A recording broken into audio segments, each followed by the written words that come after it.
Hola mi querido amigo, que Dios te bendiga. Es un gusto saludarte. Llegamos a la lección número 9 y la cual lleva por título La creación, el Génesis como pilar, parte 2. Y en nuestro versículo de memoria para esta semana, Salmo 19:1 dice así: Los cielos cuentan la gloria de Dios y el firmamento anuncia la obra de sus manos. Y es que muchos grandes pensadores se inspiraron en las Escrituras para explorar el mundo creado por Dios. Como resultado de esto, mis queridos amigos y hermanos, nació la ciencia moderna. Johannes Kepler, Isaac Newton, Robert Boyle, todos estos grandes científicos, mis hermanos, de la antigüedad, creían que su trabajo dejaba ver aún más la obra creadora que Dios había hecho. Sin embargo, después de la Revolución Francesa, comenzaron a aparecer teorías como el naturalismo y el materialismo. Y es así como estas teorías, desde la Revolución Francesa hasta la actualidad, han tergiversado la obra creadora de Dios. Es por eso que, así como lo vimos la semana pasada, los argumentos, la interpretación correcta que le debemos de dar a las Sagradas Escrituras por medio del Génesis, en esta semana lo vamos a ampliar. Es así entonces como vamos a la primera parte del estudio para esta semana. Muy bien, en la primera parte del estudio, una tierra plana ha surgido en los últimos años, que la tierra no es redonda como se cree comúnmente, sino que la tierra es plana. Y estos pensadores, estas personas que han sugerido que la tierra es plana, utilizan un versículo para basar su teoría. Apocalipsis capítulo 7, versículo 1 dice así: Después de esto vi a 4 ángeles en pie sobre los 4 ángulos de la tierra, que detenían los 4 vientos de la tierra, para que no soplase viento alguno sobre la tierra, ni sobre el mar, ni sobre ningún árbol. Este versículo de Apocalipsis capítulo 7, versículo 1, lo utilizan para apoyar la teoría de que la tierra es plana. Sin embargo, mis amigos y mis hermanos, este versículo no es un fundamento para decir que la tierra es plana. Recordemos que para darle una correcta interpretación a la Biblia es necesario leer el contexto que está antes del versículo y el contexto que está después del versículo.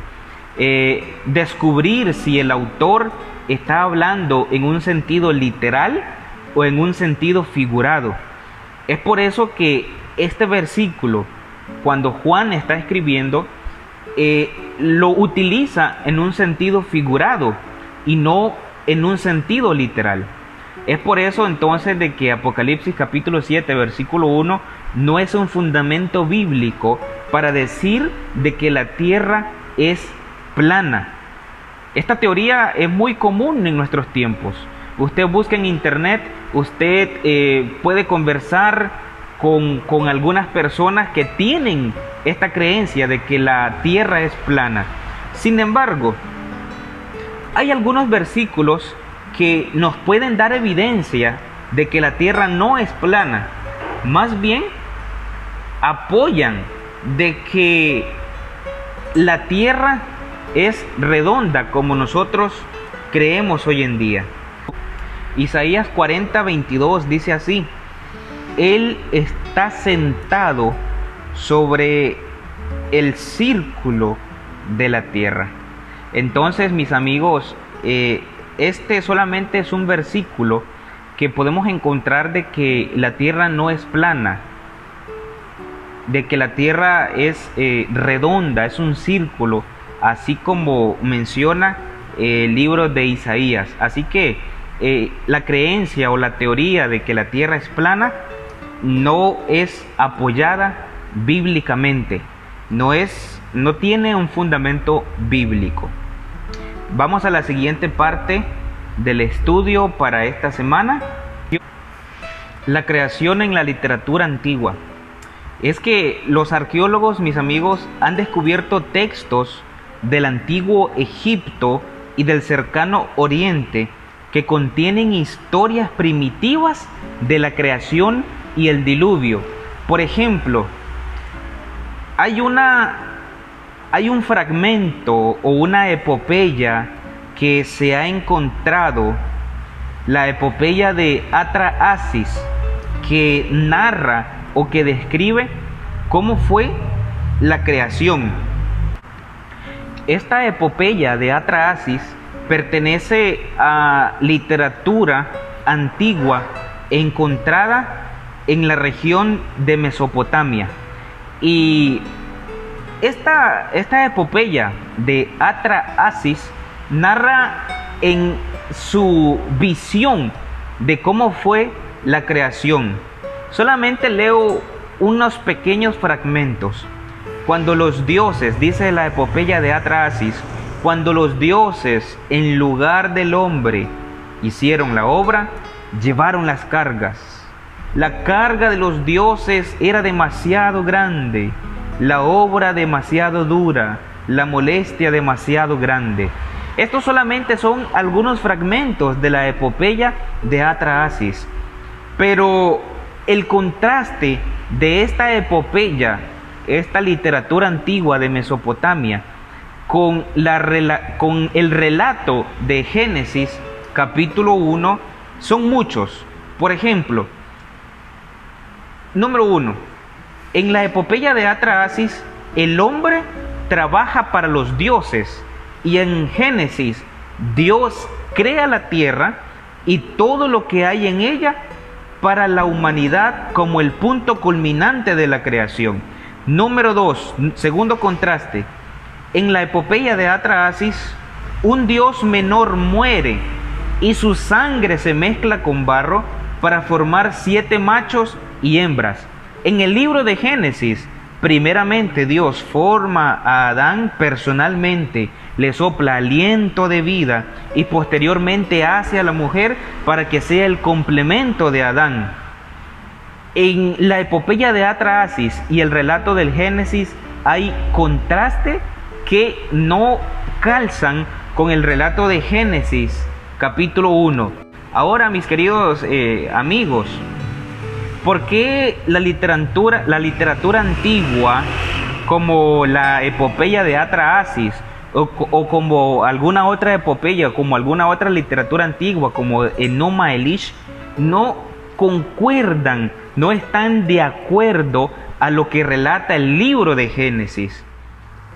Muy bien, vamos a la siguiente parte del estudio: el Génesis versus el paganismo. Y es que el relato de Génesis parece haberse escrito para refutar los mitos o las teorías o las posiciones del paganismo de hoy en día.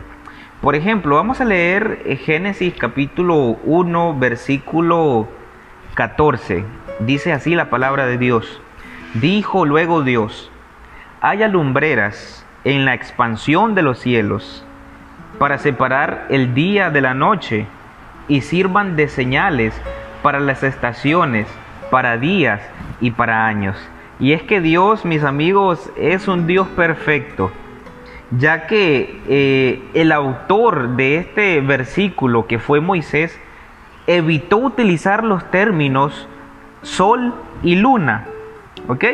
Porque en hebreo eran los nombres de los dioses sol y luna del antiguo cercano Oriente y también de Egipto. O al menos estos términos sol y luna estaban estrechamente relacionados con nombres paganos. Es por eso de que en este en estos versículos, específicamente el versículo 14 del capítulo 1, Moisés, el autor del Génesis, utiliza lumbreras. El uso de lumbrera mayor y lumbrera menor muestra que se crearon para funciones específicas. Si sigues leyendo los demás versículos, dice que la función de la lumbrera mayor y de la lumbrera menor es para señales para las estaciones, para días y para años, y para alumbrar sobre la tierra.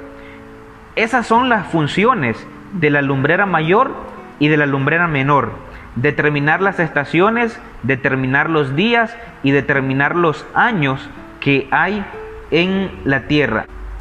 Es así entonces como el relato del Génesis está escrito específicamente para refutar las ideas paganas que se vivían en el tiempo en el cual se escribió el Génesis. Vamos a la siguiente parte del estudio: la creación y el tiempo. En Génesis capítulo 5 y Génesis capítulo 11 encontramos en Génesis 5 una genealogía. Una genealogía es una serie de nombres para determinar quiénes fueron tus padres y de dónde específicamente tú vienes. Es así que en Génesis 5 y Génesis 11 hay un elemento que hace que estas genealogías sean únicas en la Biblia. Y este elemento es el factor tiempo, lo que hace que algunos eruditos acertadamente la llamen cronogenealogías. Génesis capítulo 5 y Génesis capítulo 11 son importantes de entender para el cristiano, porque a lo largo de la historia, los eruditos bíblicos, a través de estos dos capítulos del libro de Génesis, los ha llevado a determinar la fecha del diluvio y la edad de la tierra.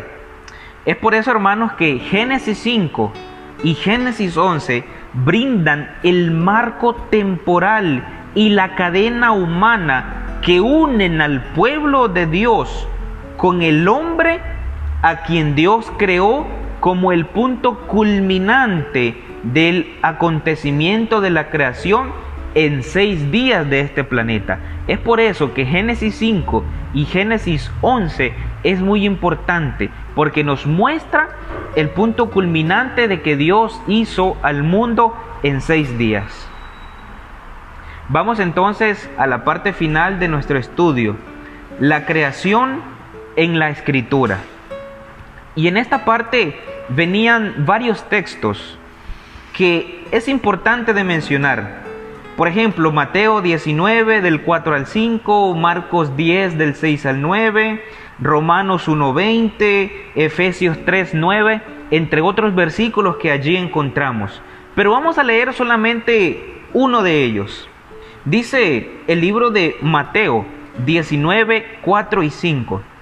Él respondiendo les dijo: ¿no habéis leído que el que los hizo al principio, varón y hembra los hizo? Y dijo: por esto el hombre dejará padre y madre y se unirá a su mujer, y los dos serán una sola carne. Quien está hablando en este versículo es el mismo Jesús. Es entonces, mis amigos, de que la misma Biblia, tanto el Antiguo Testamento como el Nuevo Testamento, están ligados, llevan una unidad que los lleva a un personaje principal. Y ese personaje principal es el autor del Génesis, quien nos formó en el principio, ya que todos los escritores del Nuevo Testamento, si tú pusiste atención, se mencionaron versículos que algunas de estos libros o epístolas las escribió Pablo, otras las escribió Pedro, el mismo Jesús que habla en Mateo. Todos los escritores y personajes del Nuevo Testamento se remiten a Génesis del 1 al 11 como una historia confiable de que el único creador del mundo entero es Dios mismo, el Padre, Jesucristo y el Santo Espíritu. Estos tres agentes que son importantes, que son vitales, fueron los creadores del mundo entero. Y es que el Nuevo Testamento no deja por fuera Génesis. El Nuevo Testamento no deja por fuera al relato de Génesis, ya que, como pudimos observar, muchos autores de las cartas, de los libros del Nuevo Testamento, mencionan al Génesis como un relato confiable. Es entonces, mis amigos, de que para que le puedas dar una correcta interpretación a la Biblia, es necesario, y lo repito una vez más, que confíes, que leas el relato del Génesis.